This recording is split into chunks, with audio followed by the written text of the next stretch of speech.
Shalom Aleichem, on est dans Baba Batra Daf Lamed Hei et on la Mashbet Amoud Bet et on commence à la troisième ligne. Amar Naarde. Amar Naarde. Imba Echad Minashuk Virzigba En Motzim Ota Miyado. Maintenant dans ce litige là que Kaviachol Zé Omer Shel Avotai Zé Omer Shel Avotai, d'accord, ou qu'on a dit un petit peu Kol de Alim Geva. Si maintenant quelqu'un de l'extérieur il prend le bateau, ou il prend l'objet, d'accord, il a pris. En motzin otam miyado, on ne l'enlève pas. Ce truc là où il y a un safek dessus, si quelqu'un de l'extérieur il vient, il a pris, on lui laisse dans ses mains. Détané Rabbi Chia, Gazlan shel Rabim, lav shme Gazlan. Quelqu'un qui vole un public ne s'appelle pas un voleur. C'est quoi voler un public? Il y a deux personnes qui sont en litige sur un objet, deux personnes, ça s'appelle un public. Donc quelqu'un ou deux personnes se disputent et on n'a pas de preuves à qui ça appartient l'objet, et une tierce personne vient, il le prend, la première compréhension de la Gemara, il ne s'appelle pas Gazlan. Amar Bechia, Gazlan Shel Rabim, Losh Me Gazlan. Et donc il veut dire en d'autres termes, pourquoi ça ne s'appelle pas un Gazlan? Parce que tout simplement, comme ils n'ont pas véritablement de preuves que c'est à eux, donc ça ne s'appelle pas véritablement que j'ai volé quelqu'un. Ça s'appelle comment alors? Ça s'appelle que j'ai fait Chazaka plus vite que... Si je prends le mot de Tzedaka, non, que chacun a mis une pièce dedans. En d'autres termes, ça veut dire quoi? Je ne peux pas l'appeler Gazlan, c'est que le Beddin ne veut pas me l'enlever de ma main. C'est ça que ça veut dire le Shme Gazlan, d'après la première explication de Rabbi Chia. Ravashi Amar, Leolam Shme Gazlan. Non, il s'appelle Gazlan. Ah, tu t'appelles Gazlan, alors qu'est-ce que le Shme Gazlan? C'est le cas, ça ne s'appelle pas le nom de Gazlan. Qu'est-ce que ça veut dire? Chez l'on, Nitan le Shavon, tu ne peux pas faire... tu ne peux pas rendre l'objet. Parce que quand il y a un Gazlan, sa takana à lui, elle est d'être Veshiv et Takzela Shar Gaza. S'il peut rendre l'objet qu'il a volé, il était Metaken, ça avera. Or, maintenant, qui je vais le rendre? Puisqu'entre les deux, on ne sait pas à qui ça appartient. Si je le rends à l'un, non, peut-être ça appartient à l'autre. Si je le rends à l'autre, non, peut-être ça appartient à l'un. Donc, quelqu'un qui vole deux personnes qui sont en train de se disputer sur quelque chose, Kaviachol, il ne pourra jamais être Metaken. Ça verra que s'il paye aux deux l'objet qu'il a volé. Donc il rend l'objet et il paye l'objet à l'autre personne. Alors à la rigueur, là on pourra dire qu'il aura fait tchouva, d'après l'explication de Ravashi. Donc voler un public, c'est encore beaucoup plus compliqué parce qu'on ne sait pas à qui rendre. C'est pour ça que la Gemara dit, même le Rashbam, qu'il y a des avérotes qui sont pires que Arayot. Arayot, on fait tchouva, et non, il y a Kadosh Baruch Hu, il va être mechaper. On met des korbanot, l'homme chané, il sourit. Mais Gezel de Rabim, comment tu vas être mitraper? Même tu fais tchouva, même tu ne vas plus voler. Et à qui tu vas rendre? Tu ne sais pas qui tu as volé. Quelqu'un que dans son poids, il vole les gens. Comment, à qui il va rendre? C'est des avérotes que faire tchouva, c'est revenir Begilgoul X fois ce que tu rends tout l'argent que tu as volé. Jusqu'à là. Maintenant, on revient à la Mishnah chez nous. Cheskatan shalosh shanim yom liyom. On a dit que la chazaka, il est 3 ans, jour pour jour. Amar Rabbi Abba, idale le ihu goufé tsana de pere le altar avec chazaka. Si maintenant moi j'ai acheté un terrain kaviachol, je prétends que j'ai acheté un terrain à Aaron. Maintenant Aaron, il m'a aidé à ramasser des fruits et à les amener à la maison. Est-ce que le fait que Aaron m'a aidé à ramasser les fruits et les amener à la maison est la preuve qu'il m'a vendu le terrain? Et si dès la preuve qu'il m'a vendu le terrain, j'ai plus besoin de garder le shtar pendant 3 ans. Parce que tout le monde a vu que le propriétaire m'a aidé à ramasser la récolte. Hein? Ça peut être du chesed. À ce point-là, du chesed peut, on va voir. En tout cas, si le vendeur a lui-même aidé, Tsana de Pere, il m'a aidé à ramasser des paniers de fruits, les altar avec chazaka. Amar Rava, tout de suite ça devient une chazaka. Donc j'ai plus besoin de garder le shtar pendant 3 ans. Il suffit que j'ai des témoins qui ont vu que le vendeur m'a aidé à ramasser des fruits. Amar Rav Zevid, ve'im ta'an ve'amar le perot horadeti. Neeman. Mais s'il vient, il dit, tu sais, non. Pourquoi je l'ai aidé? Parce qu'en fin de compte, c'est un métayer. C'est pas que je lui ai vendu le terrain, c'est un haris. C'est un métayer. Comme c'est un métayer, il a droit à un pourcentage. Donc je l'ai aidé à prendre son pourcentage. Donc si le vendeur vient avec cet ana-là, le vendeur, celui qui est meilleur R, bien entendu, celui qui remet en question la vente, il vient, il dit qu'en fin de compte, Aaron, c'est qu'un métayer sur le terrain, il est Néhéman. Mais animé, jusqu'à quand il est Neyman, le meilleur air de dire que je l'avais mis comme métayer, mais Tor Shalosh Shanim. Que s'il est dans les 3 ans depuis que la personne prétend qu'il a acheté le terrain.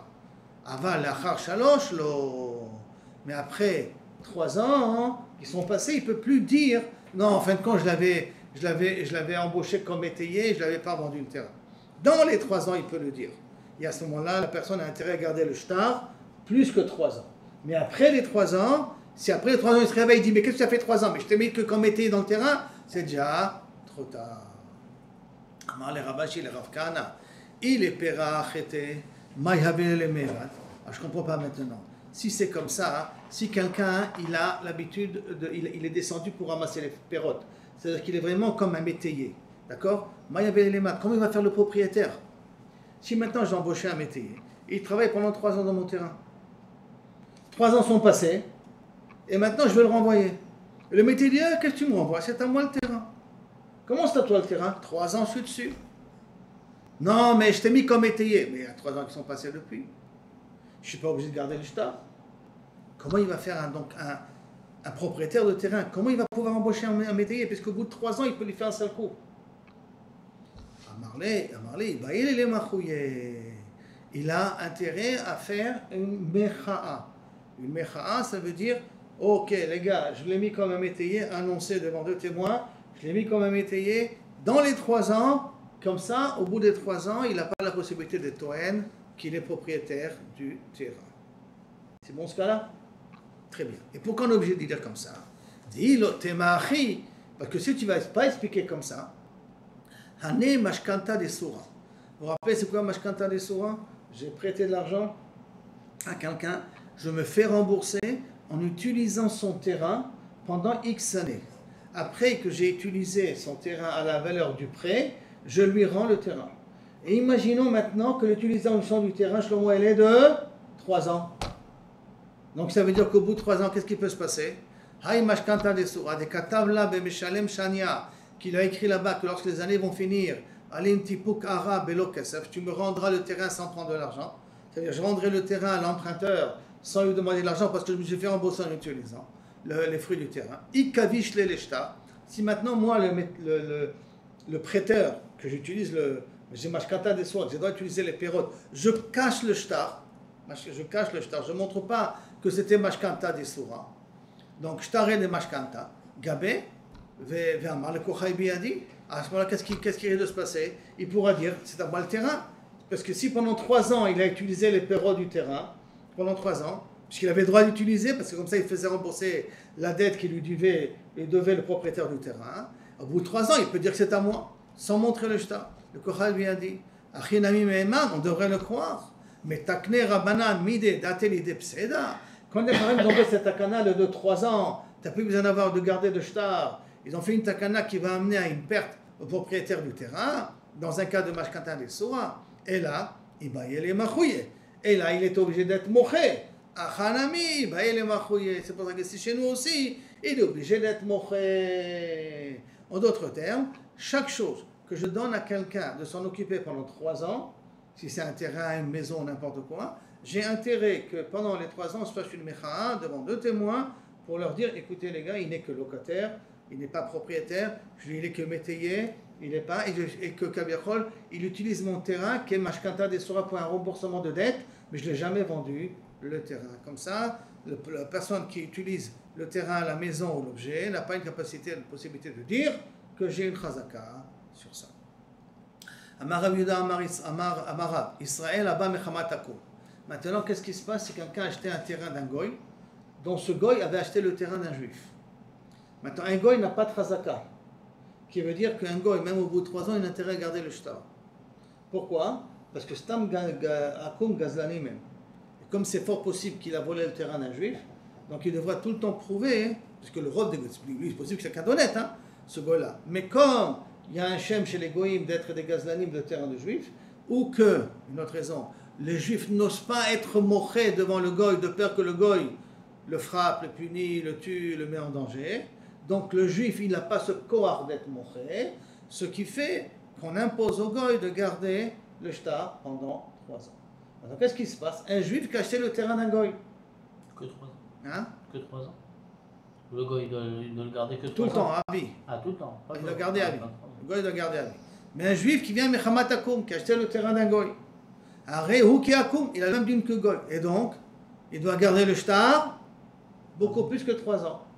Ma Akoum en lo chazaka et la bishtar. De la même façon qu'un Akoum, pour rester un goy, pour rester son terrain, il a besoin d'amener une preuve que le terrain lui appartient. Af Israël, Abba Mechamat Akoum, même un Israël qui vient, qui a acheté le terrain d'un goy, que lui, il avait acheté d'un juif, et non chazaka, et la bishtar. Et la seule chazaka qu'il a, c'est avec un shtar, il est obligé de garder le shtar pendant plus de 3 ans. Amarava, vi amarle, mais s'il a dit Israël, l'édidi amarli akum, de minar zevane, il m'a dit le goy qu'il a acheté de chez toi, meheman. C'est-à-dire, si le Israël, il vient Bétana en disant, le goy, quand il m'a vendu le terrain, il m'a dit qu'il l'a acheté de chez toi, il est neheman. Comment ça? La Gemara demande, comment c'est possible? Si c'est le goy qui aurait dit 3 ans ils sont passés, c'est pas le shtar, mais je l'ai acheté de chez toi. On l'aurait cru, on l'aurait pas cru. Si le goy il vient, il dit je t'ai acheté le terrain, il dit je t'ai acheté le terrain, mais 3 ans sont passés, donc c'est plus le shtar. On l'aurait pas cru. Alors si le goy il aurait dit je l'ai acheté chez toi, on l'aurait pas cru tant qu'il n'avait pas le shtar. Un juif qui vient en disant j'ai entendu le goy me dire qu'il te l'a acheté à toi, il sera Neheman. Si le goy n'est pas Neheman, le juif n'est pas Neheman, qui vient au nom du goy.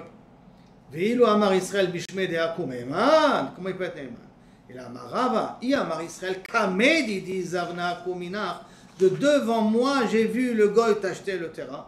Si le Israël il dit je t'ai vu, j'ai vu le goy quand il t'a acheté le terrain. Vezamna nehile, et que moi après je lui ai acheté. Neheman. Migo dit Bayamarle, Anazifte Mina. Pourquoi il dit Neheman? Parce qu'il a un Migo qui l'a plutôt, c'est moi qui te l'ai acheté. Comme le juif qui a acheté maintenant le terrain du goy était présent pendant que le goy a acheté du juif, alors à ce moment-là il a un Migo. Il a un Migo qui aurait pu dire c'est moi qui t'ai acheté le terrain. Comme il a ce Migo-là, donc s'il vient au nom du goy, il dit que j'étais au moment où le goy l'a acheté, il a une chazaka de 3 ans et au bout de 3 ans il n'est pas obligé de garder le shtar.